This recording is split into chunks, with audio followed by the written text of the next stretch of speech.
இயேசுவில் பிரியமான சகோதர சகோதரிகளை, ஆண்டவருடைய பாஸ்கா பெருவிழாவை கொண்டாடுவதற்காக இந்த மாலை நேரத்தில் ஒன்று கூடி வந்திருக்கிற நாம்,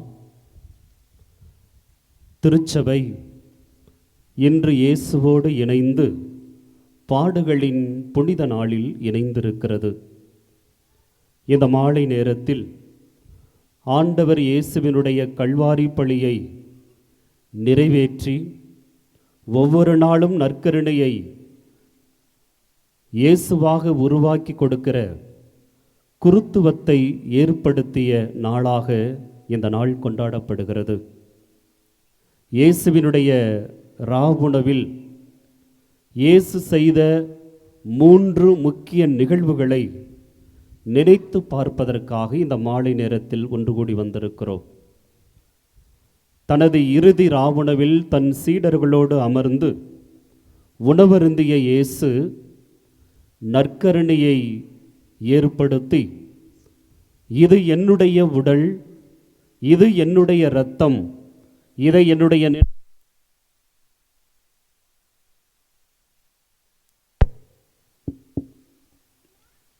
என்னுடைய நினைவாக செய்யுங்கள் என்று சொல்லி நற்கருணையை ஏற்படுத்திய நாள். இரண்டாவதாக, இயேசு தன்னுடைய திருப்பணியை தொடர்ந்து இந்த மக்களுக்கு கொடுப்பதற்காகவும், இந்த நற்கருணையை சாதாரண அப்பத்தை இயேசுவினுடைய உடலாக மாற்றக்கூடிய அதிகாரத்தை தன்னுடைய சீடர்களுக்கு கொடுத்து குருத்துவத்தை ஏற்படுத்திய நாள்.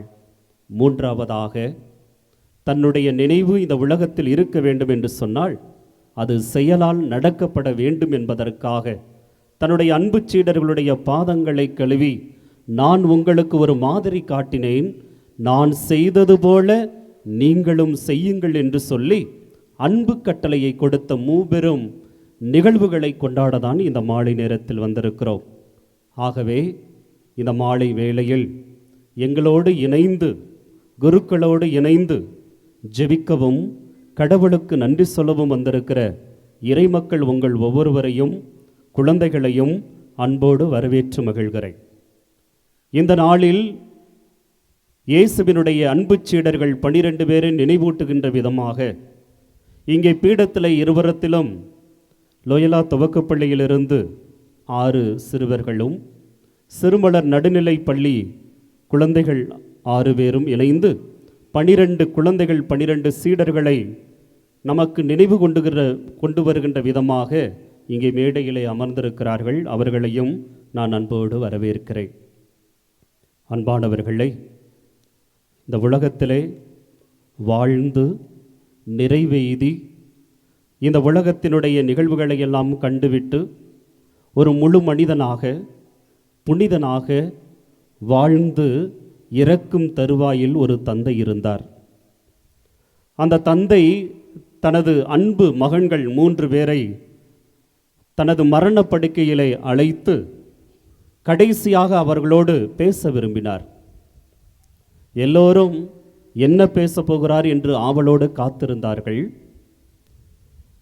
மரண படுக்கையில் இருந்த தந்தை தன்னுடைய மகன்களில் ஒவ்வொருவராக அழைத்து அவர்களோடு கடைசியாக, இதுதான் உங்களோடு நான் பேசக்கூடிய வார்த்தை, இதற்கு பிறகு நான் உயிரோடு இருக்க மாட்டேன். ஆகவே ஒவ்வொருவராக வந்து நான் அவர்களோடு உறவாட வேண்டும் என்று தந்தை கேட்டார். மூத்த மகன் அனுப்பப்பட்டார். மரணப்படுக்கையில் இருந்த தந்தை மூத்த மகனிடம் கேட்டார், அன்பு மகனே, உனக்கு இந்த உலகத்திலே வாழ்வதற்கு கற்றுக் கொடுத்திருக்கிறேன், எப்படியெல்லாம் வாழக்கூடாது என்பதை கற்றுக் கொடுத்திருக்கிறேன்.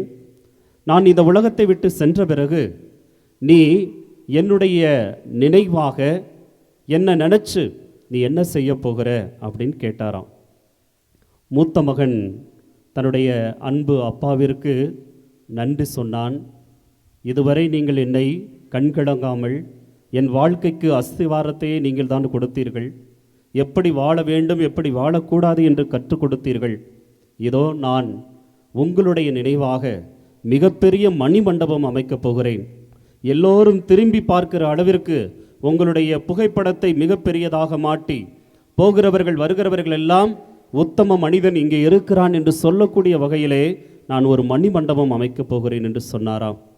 அப்பா கண்ணீர் விட்டபடி நன்றி மகனே என்று சொல்லிவிட்டார். இரண்டாவது மகனை அழைத்தார். அவனிடம் உரையாடினார். கடைசியாக கேட்டார், மகனே நீ எனக்காக என்ன செய்ய போகிறாய்? அவன் சொன்னான், அப்பா நீங்கள் எவ்வளவோ என்னை வாழ வைத்து வளர வைத்திருக்கிறீர்கள், உங்கள் உழைப்பையெல்லாம் எனக்காக கொடுத்திருக்கிறீர்கள். நீங்கள் இறந்த பிறகு ஒவ்வொரு ஊராக சென்று மேடை போட்டு உங்களை பற்றி பேசப் போகிறேன். நீங்கள் எப்படி வாழ்ந்தீர்கள், எப்படி எங்களுக்கு வாழ கற்றுக் கொடுத்தீர்கள் என்பதை ஒவ்வொரு ஊருக்கும் சென்று மேடை அமைத்து உங்களை பற்றி பிரச்சாரம் செய்ய போகிறேன் என்று சொன்னானாம்.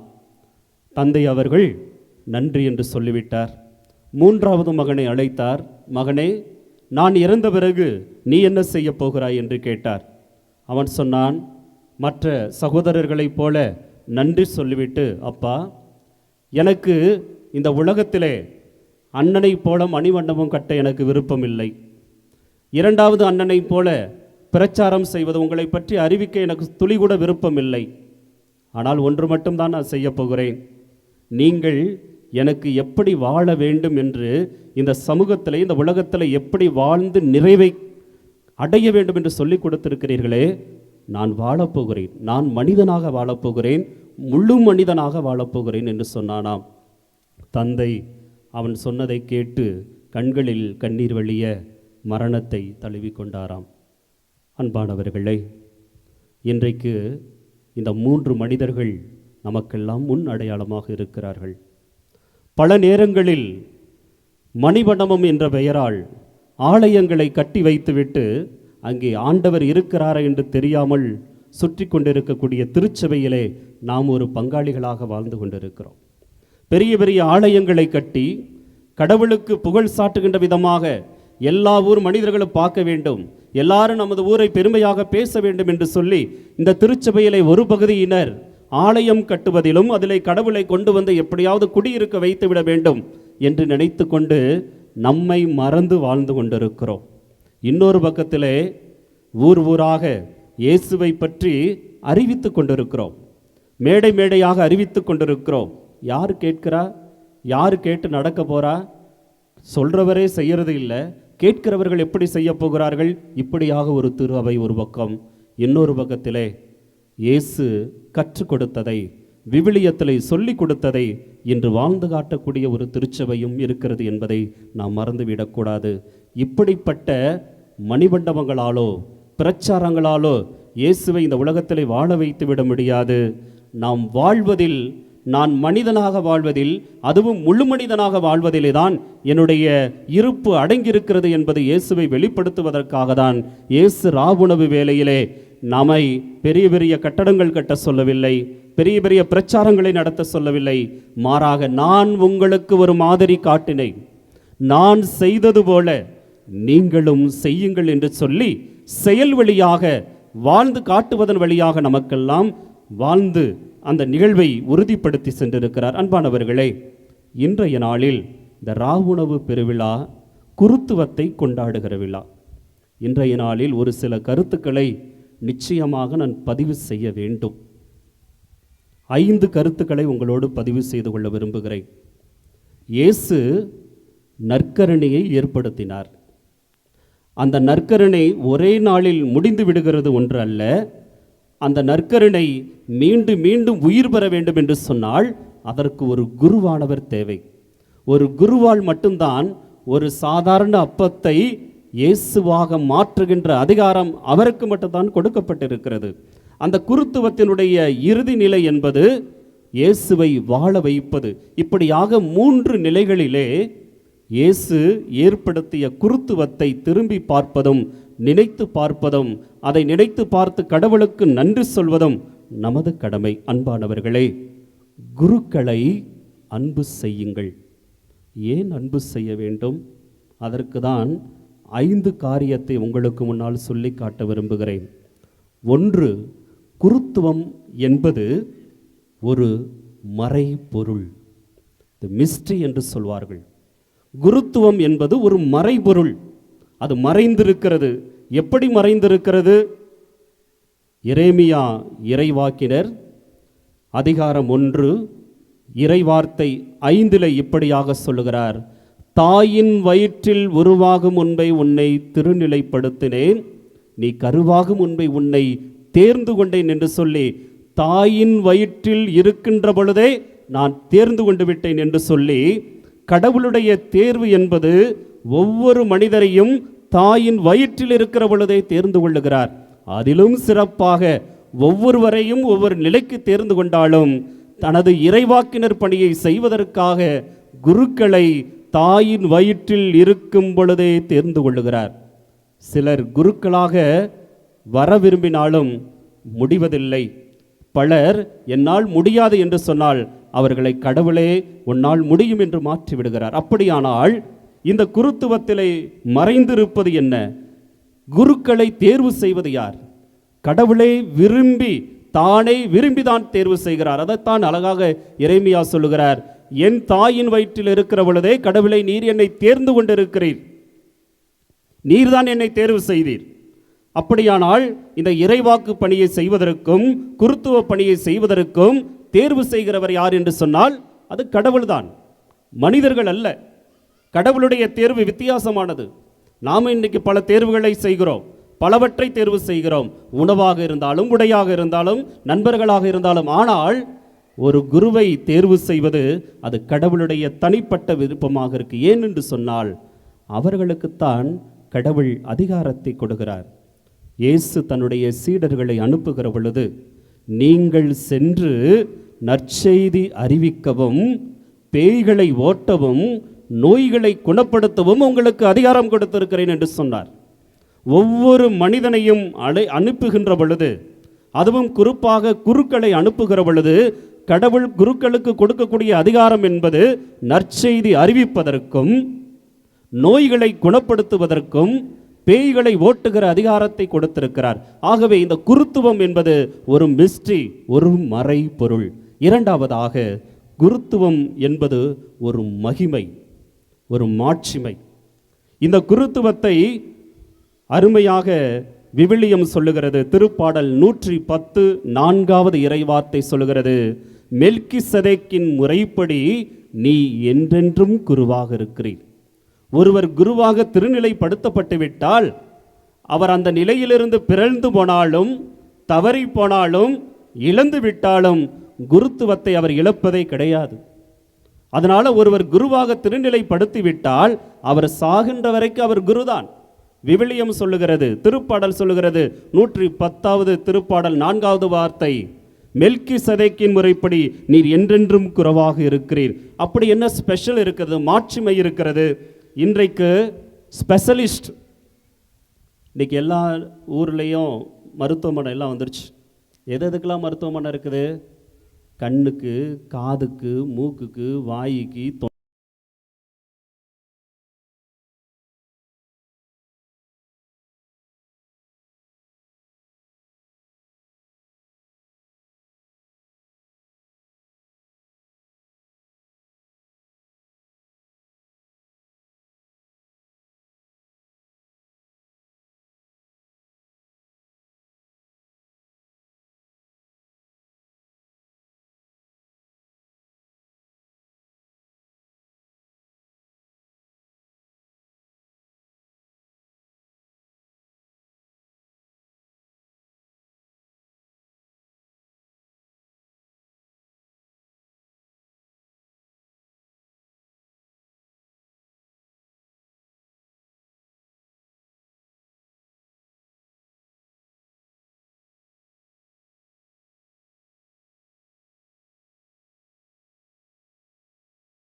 பற்றி எழுதுங்க, உங்கள் அக்கா தங்கச்சியை பற்றி எழுதுங்க. நம்ம எழுதுவோமா? ஒருத்தர் பிடிக்கவில்லை என்று சொன்னால் ஒரு குருவானவர் எல்லாத்தையும் திருப்திப்படுத்த முடியாது. சிலருக்கு பிடிக்கும், சிலருக்கு பிடிக்காது. என்னை சேர்த்து தான் சொல்கிறேன்.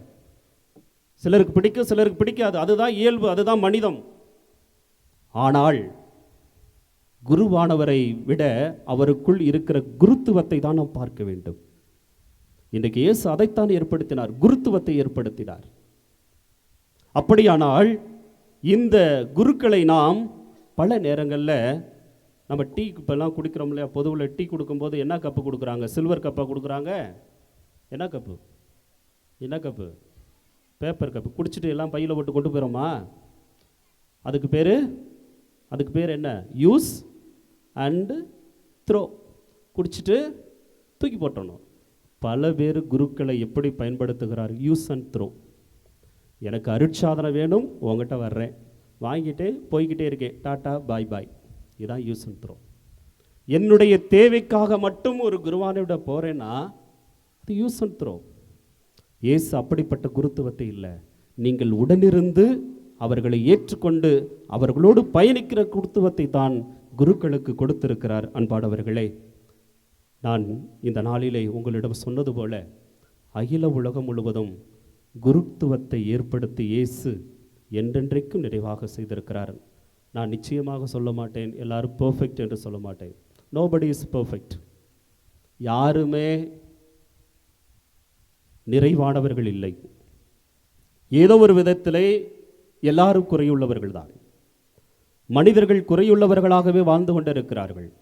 அதுவும் இந்த காலத்திலே சொல்லவே தேவையில்லை. ஆனால் ஒவ்வொரு நாளும் நமக்கு திருப்பலி நிறைவேற்றி ஜெபித்து இயேசுவை சாதாரண கோதுமை அப்பத்தை இயேசுவின் உடலாக மாற்றி கொடுக்கக்கூடிய அந்த குருத்துவத்தை பெற்றிருக்கிற குருக்களை நாம் மதிப்போம், குருத்துவத்தை மதிப்போம். இயேசு என்றென்றைக்கும் நினைவாக செய்யுங்கள் என்று சொன்னார். அந்த நினைவை நாம் கொண்டாடுவோம். இந்த நாளிலே இயேசு நான் உங்களுக்கு ஒரு மாதிரி காட்டினேன் என்று சொன்னார். அதைத்தான் இன்று பாதம் கழுவுகிற சடங்கு வழியாக நிறைவேற்றுகிறோம். ஆகவே இந்த நாளில் கடவுள் நம்மோடு துணை இருக்கிறார், நம்மை வழிநடத்துகிறார். நம்மோடு உடன் பிறந்தவர்களாக இருக்கக்கூடிய குருக்களை நேசியுங்கள். உங்கள் குடும்பத்திலிருந்து நீங்கள் குருக்களை அனுப்பி வையுங்கள். அது மிகப்பெரிய சவால். நாம் குருக்களை அனுப்ப வேண்டும். இன்னைக்கு நமது பங்கிலே இன்று ஒவ்வொரு ஆண்டும் ஒரு குருவானவர் வந்து கொண்டே இருக்கிறார். மகிழ்ச்சி. இதை எடுத்துக்கிட்டால் 10 வருஷத்துக்கு யாருமே இல்லை, யார் அனுப்புறதுக்கு தயாராக இல்லை. அன்பானவர்களே, ஒரு குருவை அனுப்பி பாருங்கள், உங்களுடைய குடும்பம் மகிழ்ச்சியாக இருக்கும். அதை நாம் புரிந்து கொள்ளாமல் இருக்கலாம். கடவுள் அந்த குடும்பத்தை நிறைவாக ஆசீர்வதிக்கிறார். நிறைவாக. என்னை பின்பற்ற விரும்புகிற எவருக்கும் தன் தந்தையையோ தாயையோ சகோதரனையோ சகோதரியையோ விட்டு விடுகிற அவர்களுக்கு 100 மடங்காக திருப்பி கொடுப்பேன் என்று சொன்னார். அதை கொடுத்து கொண்டு தான் இருக்கிறார். எனக்கு எத்தனை நண்பர்கள், எத்தனை தாய்கள் இருக்கிறாங்க, எத்தனை பெற்றோர்களாக இருக்கிறாங்க, ஒரு சகோதரிகளாக இருக்கிறாங்க. எவ்வளவு இதெல்லாம் கடவுள் கொடுத்த வரம். ஆகவே குருக்களை அனுப்பி வையுங்கள். உங்கள் பிள்ளைகளை அனுப்ப முடியாவிட்டால் அட்லீஸ்ட் குருக்களாக படிக்கிறார்களே அவர்களுக்காக உதவி செய்து தத்தெடுத்துக் கொள்ளுங்கள். அதுதான் இந்த குருத்துவத்தின் மாண்பாக இருக்க முடியும். கடவுள் உங்களையும் என்னையும் ஆசீர்வதிப்பார்.